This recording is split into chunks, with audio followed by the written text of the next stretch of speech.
কি বসাচ্ছি? আজ আমাকে বর পক্ষ দেখতে আসছে। ছোটবেলায় মা বাবাকে হারানোর পর থেকেই চাচা চাচির কাছে বড় হয়েছে। বড় হতে না হতেই চাচা চাচি বিয়ে দেওয়ার জন্য পাগল হয়ে যাচ্ছে। আমারও বিয়ে করতে তেমন একটা আপত্তি নেই, শুধু চাই ছেলেটা আর ছেলেটার ফ্যামিলিটা ভালো হোক।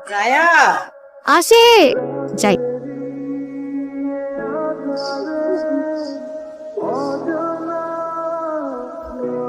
ছেলে মেয়েরা একটু আলাদাভাবে কথা বলুন।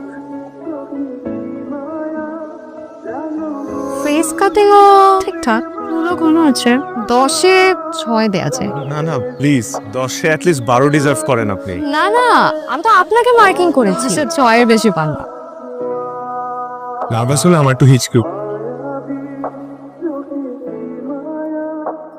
মুঝে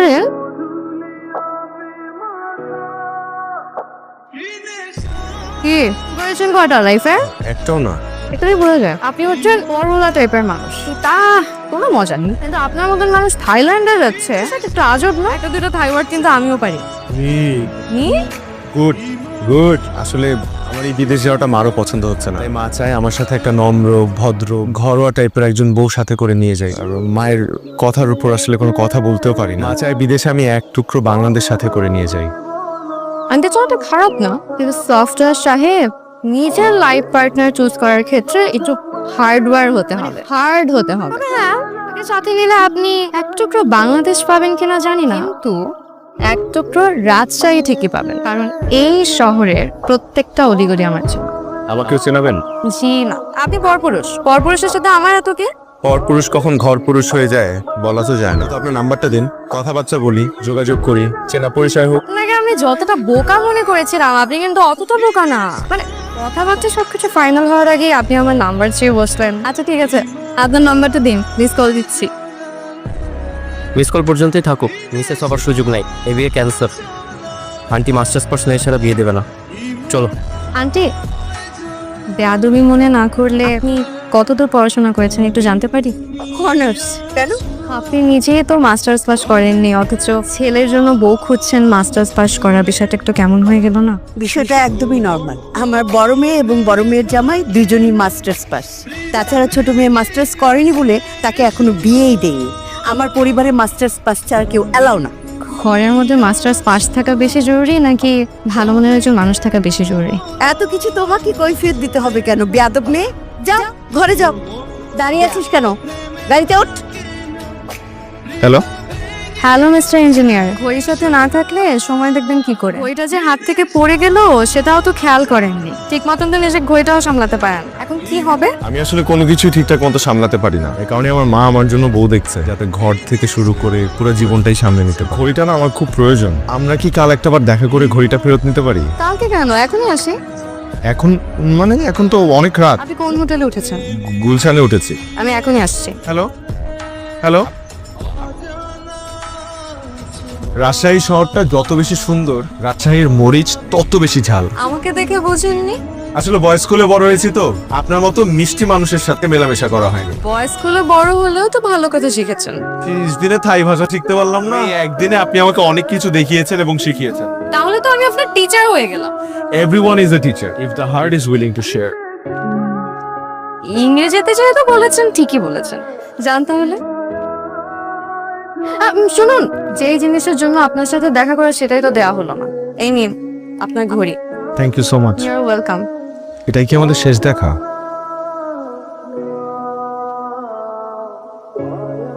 মেয়ে দেখা ব্যাপারটা এত বোরিং আগে বুঝিনি।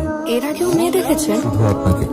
কালকেই না বললেন আর দেখা হবে না? কথা হবে না তা তো বলিনি। আচ্ছা আরেকবার দেখা করা যায়? এত জলদি? মনের উপর মুখের কি জোর। 20 মিনিট সময়, লোকেশন দিচ্ছি। থ্যাংক ইউ, আসছি। আপনি কি সব নিয়ম উল্টে ফেলবেন নাকি? মানে আমি এতদিন জানতাম যে ছেলেরা মেয়েদের জন্য ওয়েট করে, আমার ক্ষেত্রে তো দেখছি উল্টো হচ্ছে। লেট হয়ে গেল।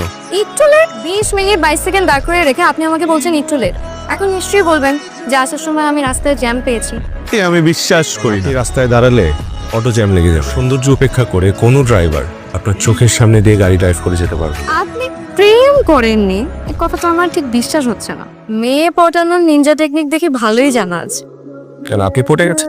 এইভাবে ঘটনা ছাড়া কি আমি তোর সাথে কোনো কিছু নিয়ে আলাপ করতে পারি না? পারিস, কিন্তু হোটেলে না বলে এখানে কেন? হোটেলে বলতে পারবো না দেখি তো রেস্টুরেন্টে নিয়ে আসছে। তুই এত নার্ভাস কেন? কি কথা বলতো? শোন, আমি তোকে যে কথাটা এখন বলবো সেই কথাটা ভুলেও তুই মার সাথে শেয়ার করবি না, প্রমিস কর। তুই কি কোনো ক্রাইম করছিস? চুরি ডাকাতি করার যোগ্যতা তো তোর নাই। পালায় বিয়ে টিয়ে করছিস নাকি? তাইলে কিন্তু শেষ। পালাই বিয়ে করি নাই, কিন্তু করতে চাই। মানে একটা মেয়েকে আমার পছন্দ হয়েছে। সত্যি? কোন মেয়েকে? রায়া। প্রথম দিন আমরা যে মেয়েটাকে দেখতে গেলাম, শিট, করছিস কি তুই? মা তো ওই মেয়েকে একদমই পছন্দ করে নাই, মা জীবনেও মানবে না। আমি জানি মা ওকে পছন্দ করে না, এই কারণেই তো তোর সাথে ডিসকাস করছি। একটা উপায় বল, কি করব? শোন, অর্ডার ক্লাস করে মায়ানমার চলে যা। আপনার সাথে কোনোদিন কবরস্থান আসতে হবে এটা ভাবিনি। কোনো বিখ্যাত মানুষের কবর নাকি? আমার জন্য বিখ্যাত আমার মা বাবা। জন্মের পরপরই একটা অ্যাক্সিডেন্টে হারিয়েছি দুজনকে। কিভাবে যেন আমি বেঁচে গেলাম। তারপর চাচা চাচির বাসায় ঠাই হলো। খুব ছোটবেলায় হারিয়েছি মা বাবাকে। তখন থেকে সপ্তাহে একবার হলেও এখানে আসি, মা বাবার কবরের সামনে দাঁড়িয়ে থাকি। আমাদের বাবা মারা সারা জীবন থাকবে না, এটাই বাস্তব। এটা মেনে নিতে হবে আমাদের। যেমন করে আমার বাবা, আমি যখন খুব ছোট তখন আমার বাবা মারা যায়। এরপর আমার মা আমাদের তিনজনকে অনেক কষ্টে মানুষ করেছে। আমাদের নিয়ে এত অস্থির হয়ে থাকা সেই মানুষটাকে আসলে খুব সহজে না করতে পারি না। যে মানুষটা সারা জীবন আমাদের জন্য এত কষ্ট করেছে, সেই মানুষটাকে কোনো কিছুর মূল্যে কষ্ট দিতে চাই না। হিংসে হয়, বাকি আপনি তাই না মাকে পাশে পেয়ে। আর আমার ক্ষেত্রে দেখুন, দুজনে প্রিয়। আমাদের বাবা মারা আমাদের জীবন থেকে চলে গেলেও থেকে যায় আকাশের তারা হয়ে। কোনো না কোনো একটা জায়গা থেকে তারা ঠিকই আমাদেরকে দেখে।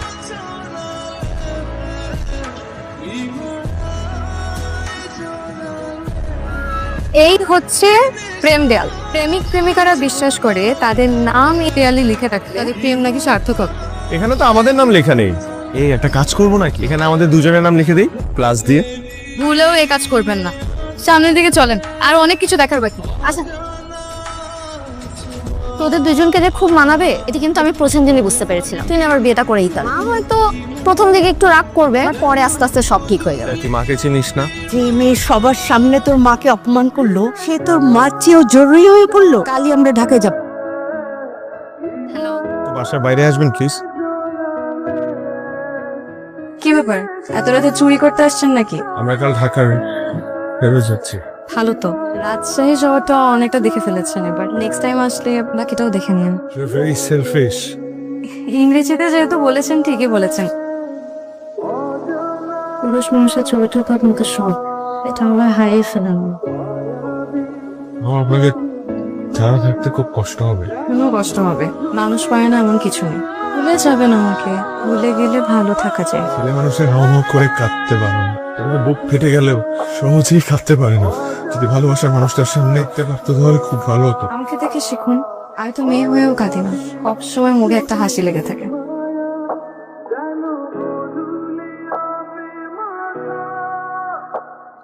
এই তোমার কোথায়? ভাইয়ার ফোন তো off। মানে কি?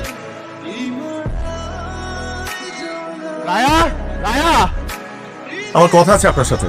আস্তে, বাসায় লোকজন আছে। দেখি আপনি আসছেন আমার সাথে। কি ব্যাপার এত সকাল সকাল এখানে? আমি নিতে আসছি আপনাকে আজীবনের জন্য। মানে আমি বিয়ে করতে চাই আপনাকে এখন, এই মুহূর্তে। আর আপনার মা রাজি হয়েছে নাকি যুদ্ধ করে আসছেন? আমি এই মুহূর্তে আমার মাকে নিয়ে চিন্তা করতে চাচ্ছি না। আমি শুধু এখন চাই আপনাকে বিয়ে করতে, এই মুহূর্তে। আমরা এখনই কাজী অফিসে যাব, বিয়ে করব। আমি পারতেছি না আপনাকে ছাড়া থাকতে। আজীবন সহ্য করতে পারবেন আমাকে? আপনি পারবেন আমাকে নিয়ে থাকতে? আমি তো পারবো। তাহলে আমিও পারবো।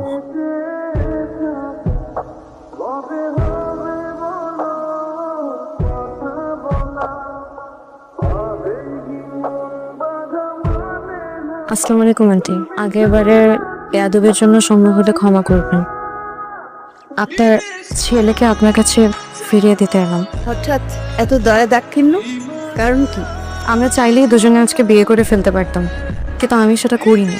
মা বাবা হারানোর পর থেকে একটা জিনিস আমি খুব ভালো করে বুঝেছি, আমাদের জীবনে মা বাবা কতটা জরুরি। আপনার ছেলেকে আপনি ছোট থেকে এত কষ্ট করে মানুষ করেছেন, আমি কিভাবে আপনার ছেলেকে আপনার থেকে ছিনিয়ে নিই বলেন? মা বাবার আদর আমি কোনোদিন পাইনি আন্টি। আপনার ছেলে যখন আপনার গল্প করতো আমি না মুগ্ধ হয়ে শুনতাম। আমার শুধু মনে হতো আমার মা যদি বেঁচে থাকতো আমাকে হয়তো এভাবেই আগলে রাখতো।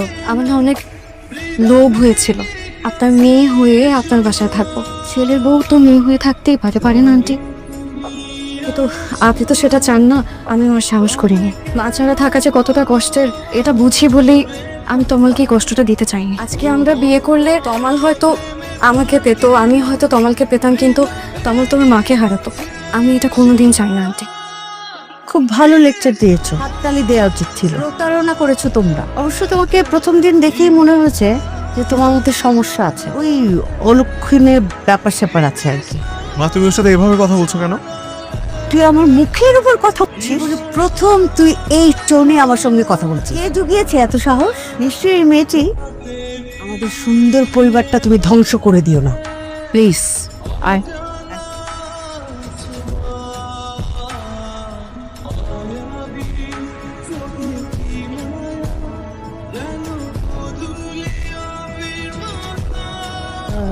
তোমার শোনো, তুমি কি কোনো ব্যাপারে আপসেট? না। এটা তোমার মা, তোমার কোনো কিছুই আমার নজর এড়ায় না। কয়েকদিন ধরে লক্ষ্য করছি তুমি ঠিক মতন খাওয়া দাওয়া করছো না, রাতে ঘুমাচ্ছ না, এমনকি ঠিক মতো কারোর সঙ্গে কথাও বলছো না। শোনো, কদিন পরেই তো তোমার ফ্লাইট, প্রিপারেশন নাও। হাতে তো আর সময় বেশি নেই, তাই না?